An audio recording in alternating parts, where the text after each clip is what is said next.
আসসালামু আলাইকুম, welcome to Ayans cooking. আশা করি আপনারা সবাই অনেক ভালো আছেন। আজ আমি আপনাদের জন্য নিয়ে এসেছি খুবই ইউনিক এবং স্পেশাল একটি রেসিপি, যা আমাদের সবারই ভীষণ প্রিয়। আমের সিজন তো চলছেই, আর এই সময় কাঁচা আমের টক ঝাল মিষ্টি স্বাদের কথা ভাবলে জিভে জল চলে আসে না, এমন মানুষ খুঁজে পাওয়া ভার। বিশেষ করে সামনে যেহেতু কোরবানি ঈদ আসছে, আর কোরবানির ঈদে রিচ ফুড বা মাংসের ভারী খাবারের সাথে যদি একটু চটপটে আচার থাকে, তবে খাওয়ার তৃপ্তিটা বহু গুণ বেড়ে যায়। যখন মুখে কোনো রুচি থাকে না, তখন এই কাঁচা আমের ঝুরি আচারটা ম্যাজিকের মতো কাজ করে। এটি শুধু ভাতের সাথেই নয়, খিচুড়ি কিংবা বিকেলের নাস্তাতেও একটা ভিন্ন মাত্রা যোগ করবে। এই আচারটি কেন এত স্পেশাল, তার মূল কারণ হলো এর অসাধারণ টেক্সচার এবং এর দীর্ঘস্থায়ী সংরক্ষণ পদ্ধতি। যারা আচারের সেই চিরাচরিত ঝামেলা এড়িয়ে খুব সহজেই ঝুরঝুরে এবং টেস্টি কিছু তৈরি করতে চান, তাদের জন্য এই রেসিপিটি একদম পারফেক্ট। আজকের ভিডিওতে আমি প্রতিটি ধাপ এমনভাবে শেয়ার করব যাতে আপনারা খুব সহজেই ঘরে এটি বানিয়ে সারা বছর এনজয় করতে পারেন। এই চমৎকার ঝুরি আচারটি তৈরি করার জন্য শুরুতেই আমাদের আম সিলেকশনের দিকে খেয়াল রাখতে হবে। আমি এখানে এমন কিছু আম নিয়েছি যেগুলো চামড়া বা স্কিন হালকা একটু হলুদ হয়েছে, কিন্তু ভেতরটা এখনও বেশ শক্ত আছে। মনে রাখবেন, একদম বেশি পেকে যাওয়া বা নরম হয়ে যাওয়া আম নেওয়া যাবে না, কারণ তাতে আমরা কাঙ্ক্ষিত ঝুরি ভাবটা পাবো না। বড় এবং লম্বা সাইজের আম নিলে কুচি করতে সুবিধা হয়। প্রথমে একটি পিলারের সাহায্যে আমি আমের খোসাগুলোকে খুব ভালো করে ছাড়িয়ে নিচ্ছি।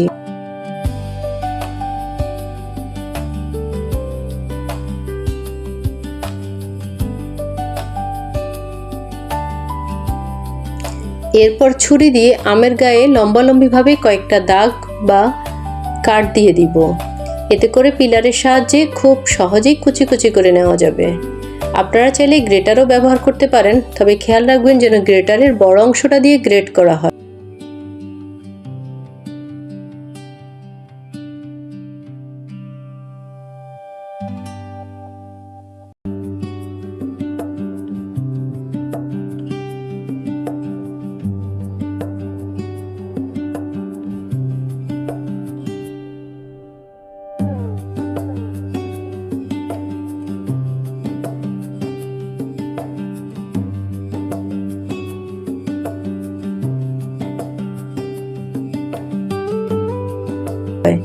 সবগুলো আম কুচি করা হয়ে গেলে আমি একটি বড় বাটিতে এগুলোকে তুলে নিচ্ছি।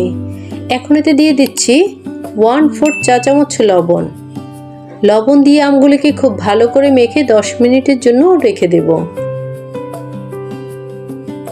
লবণের কাজ হলো আমের ভেতর থেকে অতিরিক্ত পানি বের করে দেওয়া, যা আচার সংরক্ষণের জন্য খুবই জরুরি। 10 মিনিট পর দেখবেন আম থেকে বেশ অনেকটা পানি বের হয়েছে। এখন আমি শুকনো সুতি কাপড়ে আমগুলো নিয়ে খুব ভালো করে চিপে অতিরিক্ত পানিটুকু বের করে নিতে হবে।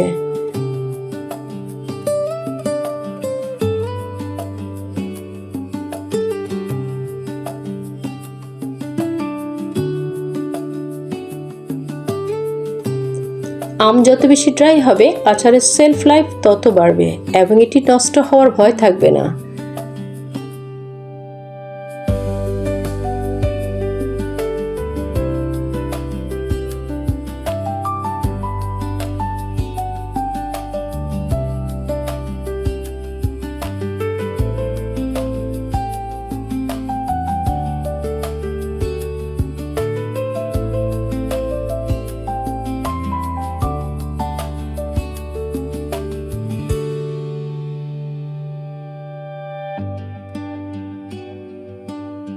পানি ঝরানোর পর মেপে দেখলাম এখানে টোটাল 4 কাপ আম হয়েছে। এরপর এতে যোগ করছি 3 কাপ পেঁয়াজ কুচি। আচারে একটা সিক্রেট টিপস হলো, আম যতখানি হবে পেঁয়াজ তার অর্ধেকের একটু বেশি নিতে হবে। এতে ফ্লেভারটা খুব ভালো ব্যালেন্স হয়। মশলার জন্য আমি এখানে ব্যবহার করছি 2 রকমের সরিষা বাটা, কালো এবং হলুদ। সাথে দিচ্ছি 2 চা চামচ কাসুন্দি, যা আমি নিজেই ঘরে তৈরি করে রেখেছি এবং এর রেসিপি আমার চ্যানেলে দেওয়া আছে। এরপর একে একে দিচ্ছি 1 চা চামচ হলুদের গুঁড়ো, 1 টেবিল চামচ পাঁচফোড়নের গুঁড়ো, 2 টেবিল চামচ চিনি এবং স্বাদ বাড়ানোর জন্য সামান্য বিট লবণ। ঝাল ফ্লেভারের জন্য দিচ্ছি চিলি ফ্লেক্স এবং বাইন্ডিংসের জন্য 2 টেবিল চামচ সরিষার তেল। এখন এই সবগুলো উপকরণকে খুব আলতো হাতে মিক্স করে নিতে হবে। খুব জোরে চাপ দিয়ে মাখা যাবে না, তাহলে আবার পানি ছেড়ে দেওয়ার সম্ভাবনা থাকে। মাখানো হয়ে গেলে একটি ছড়ানো বা ঝর্ণা প্লেটে খুব পাতলা লেয়ার করে এগুলো ছড়িয়ে দিচ্ছি। এখন এটি শুকানোর জন্য রোদে রেখে দিতে হবে।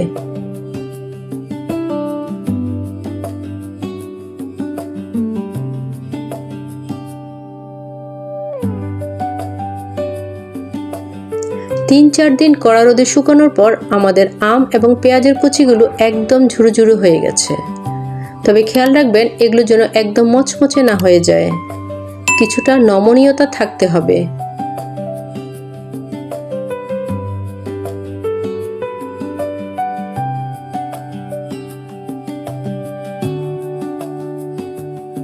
এখন সংরক্ষণের পালা। আমি 2টি কাচের জার নিয়ে নিয়েছি, তাতে আচারগুলো ভরে দিচ্ছি।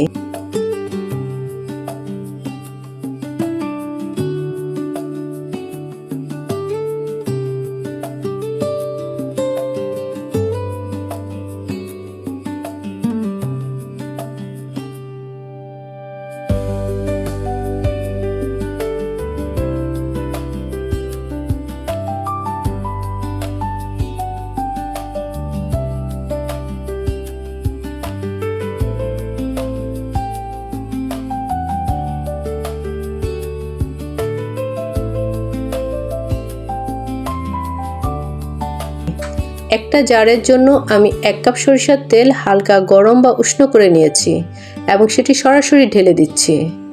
মনে রাখবেন তেল অবশ্যই আচারের উপরে থাকতে হবে যেন বাতাস ঢুকতে না পারে।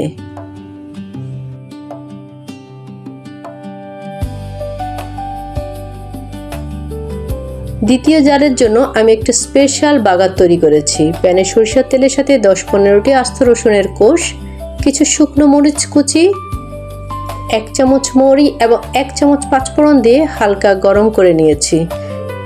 এরপর এই ফ্লেভারফুল তেলটুকু আচারের জারের উপর ঢেলে দিচ্ছি। ব্যাস, তৈরি হয়ে গেল আমাদের জিভে জল আনা কাঁচা আমের ঝুরি আচার। এর লুক এবং ঘ্রাণ সত্যি অতুলনীয় হয়েছে।